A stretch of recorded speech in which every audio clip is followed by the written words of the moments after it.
हाय नमस्कार लोगोफोर नोंथांमोन बयखौबो भिउ ब्लग इउटुब चेनेलाव बरायनाय जाबाय। बे समाव आङो दासिमनि मोननैसो आपडेट नोंथांमोननि थाखाय लाना फैदों। बेनिखायनो नोंथांमोना बे भिडिअखौ जागायनायनिफ्राय जोबजासिम नायलांदो जाहाथे नोंथांमोना बे भिडिअनि गासैबो आपडेटनि मोनसेबो मिस जाया। बेनि थाखायनो बे भिडिअखौ जागायनायनिफ्राय जोबजासिम नायलां। Latest news update please do subscribe view blog YouTube channel. नोंथांमोना भिउ ब्लग इउटुब चेनेलखौ सब्सक्राइब खालामना लानो हागोन जाहाथे जेब्लानो आङो बेवहाय गोदान भिडिअ आपलोड खालामो अब्लानो बयनिख्रुइ गिबिसिन नोंथांमोना इमेलनि गेजेरजों खबर मोननानै जाहाथे भिडिअखौ नायनो हायो आरो गासैबो आपडेटखौ लानो हायो। बेनि थाखायनो नोंथांमोना बे चेनेलखौ सब्सक्राइब खालामना लानो हागोन। स' लोगोफोर बे समाव नोंथांमोना आंजों लोगोसे नायफानो हागोन। बेवहाय number 1 14 day quarantine must for returnees Himanta Biswa Sarma. जे जोंनि आसामनि finance minister doctor Himanta Biswa शर्माया प्रेस बिबुंसारनि गेजेरजों जोंनो फोरमायथिनानै होदों जे आसामनिफ्राय गुबुन गुबुन जायगायाव थाहैनानै जायफ्रा आसामाव फैफिनदों, गुबुन गुबुन बेबायदिनो माइग्रेन्ट वार्कार्स, बेबायदिनो फरायसा, बायदि बायदि रोखोमनि जिखुनु जा बिथिङाव थाया मानो आरो बिसोरो जायफ्रा आसामाव फैफिनदों बिसोरखौ 14 डेजनि थाखाय मास एकदमबारे क्वारान्टाइनाव दोनगोन होननानै जोङो बेवहाय मोन्थिनो मोननाय जादों। बेवहाय जोङो नायोब्ला नुनो मोनगोन जे people entering Assam from other state will be stamped and made to undergo 14 days quarantine होननानै बुंदों। बिसोरनि देहायाव आखाइफ्राव मा खालामगोन होननानै बुंदों जे स्टेम्प लगायगोन होननानै बुंदों आरो 14 डेजनि थाखाय बिसोरनि देहायाव बिसोरखौ 14 डेजनि थाखाय क्वारान्टाइन खालामगोन होननानै जोङो बेवहाय मिन्थिनो मोनदों। जे बिथाङा बेवहाय आरोबाव मुंख'बावदों जे educational institute including schools, college will be used as quarantine areas, Sarma said. मा होननानै बुंदों जे कलेज स्कुलफोरा दा समाव जे बन्द दङ, बेनि थाखायनो बेफोर कलेज स्कुलफोरखौहाय मा खालामगोन क्वारान्टाइननि जायगा हिसाबै जोङो बेवहाय बाहायगोन होननानै बेवहाय मोन्थिनो मोननाय जादों। मानोना बै गुबुन स्टेटआव थाहैनाय मानसिफोरा गोबां अनजिमानि फैगोन, बेसोरखौ दोननो थाखाय माखासे थै लोमै जायगानि थाखायनो दिनैहाय स्कुल कलेजफोरखौ बाहायनाय जागोन होननानै बेवहाय जोङो फोथायजाथाव सुलुंनिफ्राय मोननाय जादों। आरो बिसोरखौ जायफोरखौ सिम्पटमिक मोनगोन, बायदिसिना लोमजानाय साजानाय टाइपनि एसे माबाफोर एसे मोनगोन आरो बिसोरखौ माने बेबायदि खालामगोन आरो बिसोर जायफोर सफैनानै दङ बिसोरखौ माखासेखौ अलरेडि टेस्ट खालामबाय। रिपर्टआ दायो मोनानि गेजेराव फैगोन। जुदि मा रिपर्ट फैयो, गोदान आपडेट फैयोब्ला नोंथांमोननि सिगाङाव आं भिडिअ लानो फैगोन। नोंथांमोना बेखौ नायनानै थाब्लानो जाबाय।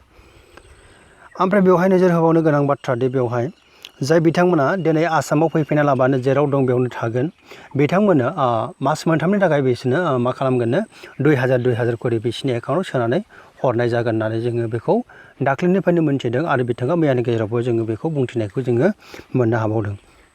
मास मोनथामनि थाखाय मोनगोन दै 2000 करि मास मोनथामनि थाखाय। आङो सिगाङाव भिडिअ लाबोदोंमोन, नोंथांमोना सोरबा नायाखैब्ला बेखौ नायनो हागोन जे मोनसे नाम्बार दङमोन बेवहाय मिस कल हरनानै बिसनिफ्राय कल थाङोमोन आरो बेनिफ्राय डिटेल्स लानाय जायोमोन। बेबायदिनो एकाउन्टआवहाय फैसाखौ बेबायदिनो सोनानै हरदों।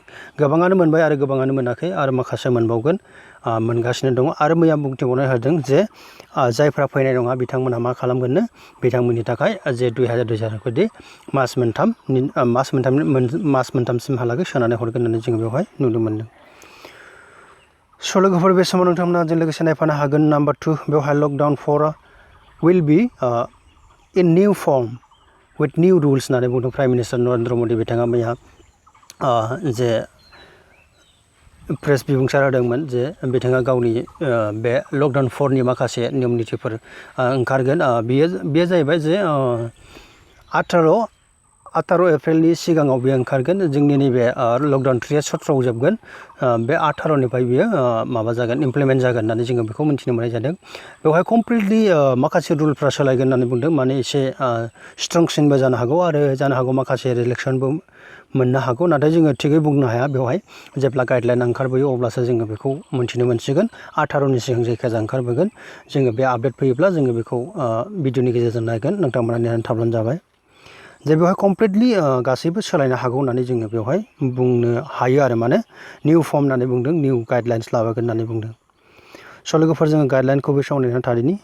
दानिया नम्बर 3 जे प्राइम मिनिस्टार नरेन्द्र मदि बिथाङा बुंदों जे जोंनि भारतआव जे सानसेयावनो 2 लाख PPE किट बानायनो हानाय केपासिटि जाबाय आरो 2 lakh mask N95 masks being manufactured in India daily. Prime Minister Narendra Modi बुंदों जे सानसेयावनो 2 लाख PPE किट बानायनो हानाय केपासिटि जाबाय जोंनि भारतआ होननानै बुंदों आरो N95 मास्कखौबो बानायनो हायो होननानै बुंदों। मानोना बे कर'ना बेरामनिफ्राय जोङो बारग'नायनि माखासे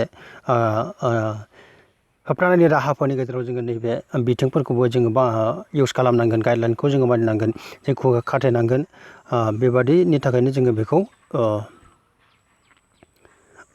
बे PPE किट आरो बायदि बायदिखौ दिनैहाय बाहायनो गोनां जादों। डक्टरफ्रा बेखौ एक्चुअलि बांसिन बाहायो आरो मास्कफोरखौ जों बयबो जेनेरेल पाब्लिकफ्राबो बेखौ बाहायनांगोन। स' लोगोफोर बे समाव नोंथांमोना लोगोसे नायफानो हागोन number 4 prime minister Modi announces ₹20 lakh crore special package for economy होननानै बुंदों जे बेवहाय जोङो फोथायजाथाव सोलोंथाइ मिथिनो मोन्दों जे मैयानि एड्रेसनि गेजेरजोंनो बेखौ मिथिनो मोन्दों जे बेवहाय प्राइम मिनिस्टार नरेन्द्र मदिया जे special package 20 lakh crore declare खालामदों बेखौहाय RBI नि माखासे डिसिसननि गेजेरजोंहाय बेखौ खालामदों होननानै जोङो बेवहाय मिथिनो मोननाय जादों जे बेनो जाहैबाय जे भारत निर्भर भारत अभियान होननानै बुंदों। आत्मनिर्भर भारत निर्भर नङा, आत्मनिर्भर भारत अभियान होननानै बुंदों बे स्पेशल पेकेजखौ आत्मनिर्भर भारत अभियान होननानै डिक्लेयार खालामदों आरो बेखौहाय मा होननानै बुंदों जे बे डिसिसना जाबाय जे RBI नि माखासे बेवहाय डिसिसननि गेजेरजों बेखौ लानाय जादों होननानै बुंदों आरो बेयो स्पेसियेलि बेयो स्मल फिसा बे बिजनेस इन्डास्ट्रिसफोरनि थाखाय जागोन बेखौ जोङो बेवहाय मिथिनो मोन्दों। बे स्पेसियेलि बे टाइपनि थाखाय जागोन होननानै जोङो बेखौ मिथिनो मोन्दों। दानिया नाम्बार 5 नोंथांमोना बेवहाय आंजों लोगोसे नायफानो हागोन जे आसामनि 137 केन्सार पेसेन्टआ गुवाहाटियाव मुम्बाइनिफ्राय मैया सफैबाय। जे आसामनिफ्राय गुबुन गुबुन जायगायावहाय बेबायदिनो केन्सार बेबायदिनो गुबुन गुबुन रोखोमनि बेमारफोर फाहामजानो थाखाय दंहैयो। बेबायदिनो जोङो मिथिनाय बादिब्ला बेवहाय 137 जे व्यक्ति बिथांमोना जाहैबाय मुम्बाइआव दंहैयोमोन केन्सार फाहामजानो थाखाय आरो बिसोरखौ दिनै आसामाव मैयानि समाव लाबोनाय जाबाय आरो बिथांमोनखौ सुरसजाय स्टेडियामाव क्वारान्टाइननि थाखाय दोनदों होननानै बुंदों आरो लोगोसे बेवहाय 137आवनो सानै एटेन्डेन्ट दंफायो होननानै बुंदों गुवाहाटिनिफ्राय सानै दंफायो होननानै बुंदों बेवहाय केन्सार पेसेन्टफोरजों एटेन्डेन्ट आरो देर इज गुवाहाटि बाय 6 स्लिपार बासेस होननानै बुंदों जे स्लिपार स्पेशेल बासजोंहाय बिथांमोना जे 6टा बासनि गेजेरजों बिथांमोना आसामाव सफैफिनदों आरो बे खामानिया जादों जाहैबाय जे guidance of Debashis Sharma joint resident commissioner of the Assam भवन इन मुम्बाइ जोङो बेखौ मिथिनो मोननाय जादों। दानिया बेयाव नायनो हागोन नोंथांमोना लोगोसे number 6 Delhi Dibrugarh special train to run for a week regularly होननानै बुंदों बेवहाय जे दिल्लीनिफ्राय जे जोंनि आसामाव डिब्रुगड़सिम खारग्रा जे ट्रेन बियो रेगुलारलि 7 देसनि थाखाय खारगोन होननानै जोङो बेवहाय फोथायजाथाव सोलिनिफ्राय मिथिनो मोननाय जादों। मानोना हिमन्त बिश्व शर्माया रेलवे बर्डनि माखासे गोजौ लेभेलनि अफिसारफोरजों रायलायनायनि गेजेराव बेवहाय 7 देससिम खारगोन होननानै बेवहाय मिथिनो मोन्दोंनो आरो बे बाथ्राखौनो बिथाङा जोंनोहाय फोरमायथिनानै होफिनदों जे 7 देसनि थाखाय दिल्लीनिफ्राय डिब्रुगड़सिम खारग्रा जे ट्रेन बियो खारगोन होननानै बुंदों आरो बे खारनायनि लामाफ्रानो जाबाय बेवहाय नोंथांमोना आंजों लोगोसे नायफानो हागोन बेवहाय गोजा खालिजों लिरनायाव जे थ्रु मुगासराय कानपुर बरौनी निउ जलपाइगुरि बेबायदिनो बे लामाजों बियो खारबोनानै जोंनि डिब्रुगड़सिम बियो फैगोन जोङो बेखौ मिथिनो मोन्दों आरो जाय बिथांमोना नैबे जोंनि आसामाव फैनो गोसो बिसोरो नैबे स्टेशनफ्रावहाय गाखोनानै बिथांमोना फैनो हानायनि राहा बेवहाय जोङो नुनो मोन्दों। स' लोगोफोर अब्ला दिनैनि आपडेटआ बेखिनियावनो जोबनानै थांसिगोन बेनिखायनो नोंथांमोना बे भिडिअखौ मोजां मोनदोंब्ला लाइक खालाम शेयार खालाम कमेन्ट खालाम आरो लोगोफोरनो शेयार खालामदो। बे गिख्रंथाव कर'ना भाइरास गोसारथि समाव नोंथांमोना नांगौनि बांसिन बायजोआव ओंखारनो नाङा नांनायखिनियावल' ओंखारनांगौ आरो थेवब्लाबो नोंथांमोना माखासे गाइडलाइन्सफोरखौ मानिनांगोन जे मास्क गाननांगोन खुगायाव आरो ससियेल डिस्टेन्सिंखौ मेनटेन खालामनांगोन गासैबो गाइडलाइनखौ जोङो मानिनांगोन। बेनि थाखायनो बे बेरामनिफ्राय बारग'नांगौब्ला जोङो बयबो न'निफ्राय सेफ लानांगोन जोङो न'आवनो थानांगोन। Stay home, stay safe. Thank you for watching this video. Bye bye.